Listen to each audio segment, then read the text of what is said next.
ಆ ಗ್ಯಾರಂಟಿಗಳ ಆ, ಆ, ಭಾಳಷ್ಟು ಬೇಜಾರುಗಳನ್ನು ವ್ಯಕ್ತಪಡಿಸ್ತಾ ಇದ್ದಾರೆ.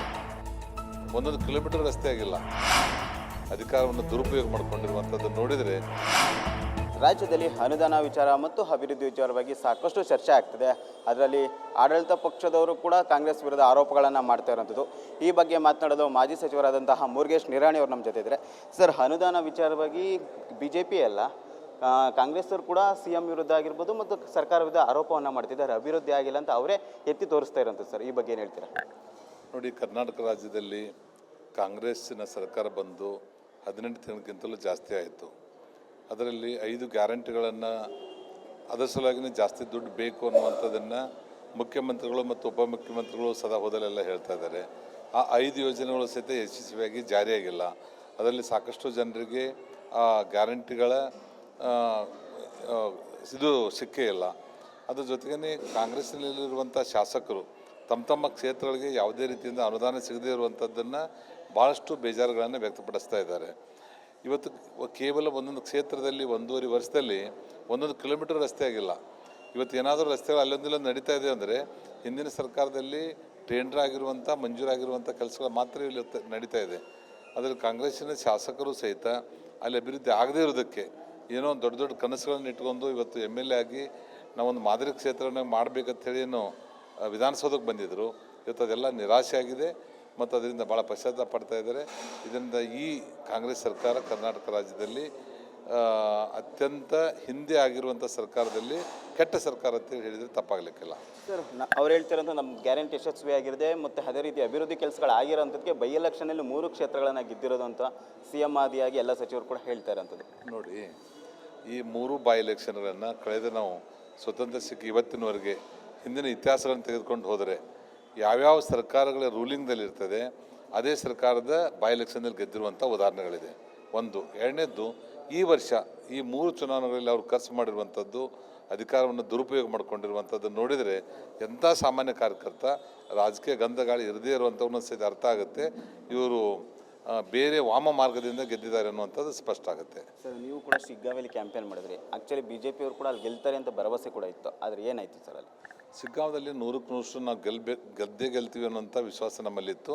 ಆದರೆ ಇದೇ ರೀತಿಯಾಗಿ ಒಂದು ಹಣಬಲ ಮತ್ತು ಅಧಿಕಾರ ಬಲ ಇದು ಸರ್ಕಾರವನ್ನು ದುರುಪಯೋಗ ಮಾಡಿಕೊಂಡಿರುವಂಥದ್ದು. ಎಂಟೈರ್ ಸರ್ಕಾರ ಕನಿಷ್ಠ 10ರಿಂದ 15 ಸಚಿವರು ಮತ್ತು ಕನಿಷ್ಠ 50ರಿಂದ 60 ಶಾಸಕರು ಮತ್ತು ಪ್ರಮುಖರು ಒಂದು ತಿಂಗಳಗಟ್ಟಲೆ ಅಲ್ಲಿ ಬಂದು ಟೆಂಟ್ ಹಾಕಿ ಅದನ್ನು ಗೆಲ್ಲಿಸಿದ್ದನ್ನು ನೋಡಿದರೆ ಈ ಸರ್ಕಾರನಲ್ಲಿ ಬಂದಿರುವಂಥದ್ದು ಇಂಥದ್ದು ಒಂದು ಬೈ ಎಲೆಕ್ಷನ್ ಸಲುವಾಗಿ ಅವ್ರು ಸಮಯವನ್ನು ಕೊಟ್ಟಿದ್ದಾರೆ ಮತ್ತು ಅತಿ ಹೆಚ್ಚು ದುಡ್ಡನ್ನು ಖರ್ಚು ಮಾಡಿದ್ದು. ಆಮೇಲೆ ಚುನಾವಣೆ ಆಗೋದಕ್ಕಿಂತ ಪೂರ್ವದಲ್ಲಿ ನಾವು ಗೆಲ್ತೀವಿ ಅನ್ನೋಂಥ ವಿಶ್ವಾಸ ಇತ್ತು.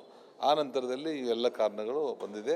ಆದರೂ ನಾವು ಆತ್ಮಾವಲೋಕನ ಮಾಡ್ಕೊಂಡು ಯಾವ ಕಾರಣಕ್ಕಾಗಿ ನಾವು ಇಲೆಕ್ಷನಲ್ಲಿ ಸೋತಿದ್ದೇವೆ, ನಿಶ್ಚಿತವಾಗಿ ಮುಂಬರುವಂಥ ಚುನಾವಣೆಯಲ್ಲಿ ನಾವು ಗೆಲ್ತೇವೆ. ಸರ್, ಒಪ್ಕೊಳ್ಳೋಟ ವಿಚಾರವಾಗಿ ಈಗಾಗಲೇ ಚರ್ಚೆ ಆಗ್ತಾ ಇರೋಂಥ, ನೀವು ಕೂಡ ಹೋರಾಟಕ್ಕೆ ಆಗ್ತಾ ಇರೋಂಥದ್ದು ಅಂದರೆ ಕಾಂಗ್ರೆಸ್ ಅವರ ಆರೋಪ ಈ ಹಿಂದೆ BJP ಇದ್ದಾಗಲೇ ಕೂಡ ಅತಿ ಹೆಚ್ಚು ನೋಟಿಸನ್ನು ಕೊಟ್ಟಿರೋಂಥದ್ದು, ಕಾಂಗ್ರೆಸ್ ಕಾಲದಲ್ಲಿ ಕಮ್ಮಿ ಅಂತ ಹೇಳ್ತಾ ಇರೋಂಥದ್ದು. ಸರ್ ನೋಡಿ, ನಮ್ಮಲ್ಲಿ ಭಾರತೀಯ ಜನತಾ ಪಾರ್ಟಿ ಇದ್ದಾಗ ಆಸ್ತಿಗಳಿಗೆ ನೋಟಿಸ್ ಕೊಟ್ಟಿರುವಂಥದ್ದು ಕಮರ್ಷಿಯಲ್ ಬಿಲ್ಡಿಂಗ್ಗಳಿಗೆ ಮತ್ತು ಯಾರು ಲೀಡರ್ಗಳಿದ್ದಾರೆ ಆ ಲೀಡರ್ಗಳನ್ನೇ ಅದನ್ನು ಅಲಾಟ್ಮೆಂಟ್ ಮಾಡಿಸ್ಕೊಂಡಿರುವಂಥ ಹಿನ್ನೆಲೆಯಲ್ಲಿ ನೋಟಿಸ್ಗಳನ್ನು ಕೊಟ್ಟಿದ್ದಾರೆ. ಇವತ್ತು ಎನ್ಮಾಸಾಗಿ ಎಲ್ಲನೂ ನಮ್ಮದೇ ಅನ್ನುವಂಥದ್ದು ಸಲುವಾಗಿ ಅವ್ರು ನೋಟಿಸ್ ಕೊಡ್ತಾರೆ. ಅದು ಭಾಳಷ್ಟು ವ್ಯತ್ಯಾಸ ಇದೆ. ನೀವು ಕೇಸ್ ಟು ಕೇಸ್ ಅದನ್ನು ಎರಡು ಕಂಪೇರ್ ಮಾಡಿದರೆ BJP ಸರ್ಕಾರದಲ್ಲಿದ್ದ ಕೊಟ್ಟಿರುವಂಥ ನೋಟಿಸು ಇವತ್ತು ಕಾಂಗ್ರೆಸ್ನಲ್ಲಿದ್ದಂಥ ನೋಟಿಸ್ಗಳನ್ನು ನೋಡಿದರೆ ಭಾಳ ಅಂತರ ಇದೆ. ಸರ್, ಹೋರಾಟ ವಿಚಾರದಲ್ಲಿ BJPಯಲ್ಲಿ 2 ಬಣ ಆಗಿರೋದು. ಈಗಾಗಲೇ ಯತ್ನಾಳ್ ಕೂಡ ಹೋರಾಟನ ಆರಂಭ ಮಾಡಿರೋಂಥ, ಮುಂದಿನ ತಿಂಗಳಲ್ಲಿ ಅಂದರೆ ರಾಜ್ಯಾಧ್ಯಕ್ಷ ನಿರ್ಣಯ ಮಾಡಿರೋಂಥ 3 ಟೀಮ್ಗಳು ಕೂಡ ಹೋರಾಟ ಮಾಡ್ತಾ ಇರೋದು. ಯಾಕೆ ಸರ್ ಇಷ್ಟೊಂದು ಗೊಂದಲಕ್ಕೆ BJPಯಲ್ಲಿ? ನೋಡಿ, 2 ಬಣಗಳಾಗಿರುವಂಥದ್ದು ಸತ್ಯನ ಒಪ್ಕೊಳ್ಳೇಬೇಕು. 2 ಬಣಗಳಾಗಿ ಈಗಾಗಲೇ ಅವ್ರು ಬೀದರಿಂದ ಚಾಲೂ ಮಾಡಿದ್ದಾರೆ. ಅದು ಈಗಾಗಲೇ ನಮ್ಮ ಕೇಂದ್ರದ ನಾಯಕರು ಹೈಕಮಾಂಡ್ ಅದನ್ನು ಅಬ್ಸರ್ವ್ ಮಾಡ್ತಾ ಇದೆ. ಸಾಧ್ಯವಾದಷ್ಟು ಬೇಗನೆ ಅದನ್ನು ಒಂದು ಫುಲ್ ಪಾಯಿಂಟ್ ಕೊಡುವಂಥ ವ್ಯವಸ್ಥೆನ ಅವ್ರು ಮಾಡ್ತಾರೆ. ಸರ್, ಯಾಕೆ ಇಲ್ಲಿವರೆಗೂ ಅವ್ರ ಮೇಲೆ ಒಂದು ಕ್ರಮ ಆಗ್ತಾಯಿಲ್ಲ? ಯಾಕಂದರೆ ಇದೊಂದೇ ವಿಚಾರ ಅಲ್ಲ, ಸಾಕಷ್ಟು ವಿಚಾರದಲ್ಲಿ ರಾಜ್ಯಾಧ್ಯಕ್ಷರ ಎದುರಿಸಿ ಮಾತಾಡಿರುವಂಥದ್ದು, BSYL ಕೂಡ ಆರೋಪ ಮಾಡಿರುವಂಥದ್ದು. ಯಾಕೆ ಕ್ರಮ ಆಗ್ತಾಯಿಲ್ಲ ಅನ್ನೋದು? ಈಗ ತಾಳಿದವನು ಬಾಳೆಯನ್ನು ಅನ್ನುವಂಥ ಒಂದು ಗಾದೆ ಮಾತಿದೆ. ಅದ್ರ ಜೊತೆಗೇ ಇವತ್ತಿಲ್ಲದ ನಾಳೆ ಸುಧಾರಣೆ ಆಗಿ ಮತ್ತೆ ಪಕ್ಷದ ಸಿದ್ಧಾಂತಗಳಿಗೆ ಅವ್ರು ಬರ್ತಾರೆ ಅನ್ನುವಂಥದ್ದು ಒಂದಿತ್ತು. ಅದು ಇಲ್ಲಿವರೆಗೆ ಕಾಯ್ದು ನೋಡಿದ್ದಾರೆ. ಈ ಕಾಯ್ದು ನೋಡಿದ್ರ ಪ್ರಕಾರ ಈಗಾಗಲೇ ಅವರು ಮಹಾರಾಷ್ಟ್ರ ಇಲೆಕ್ಷನ್ದಲ್ಲಿ ಬಿಜಿದ್ದರು, ಬೇರೆ ಬೇರೆ ಪಾರ್ಲಿಮೆಂಟ್ ಜನರಲ್ ಇಲೆಕ್ಷನ್ದಲ್ಲಿ ಬಂದಿತ್ತು, ಅವೆಲ್ಲದರಲ್ಲಿ ಬ್ಯುಸಿ ಆಗಿದ್ದರು. ಆದರೆ ಇವತ್ತಿನ ಸಂದರ್ಭದಲ್ಲಿ ಅವ್ರು ಕರೆಸಿ ಒಂದು ಸರಿಯಾದ ರೀತಿಯಿಂದ ಅವ್ರಿಗೆ ಮಾರ್ಗದರ್ಶನ ಮಾಡುವಂಥ ಕೆಲಸ ಹೈಕಮಾಂಡ್ ಮಾಡುತ್ತೆ. ಇಷ್ಟು ಮಾಜಿ ಸಚಿವರಾದಂಥ ಮುರುಗೇಶ್ ನಿರಾಣಿ ಅವರ ಮಾತು.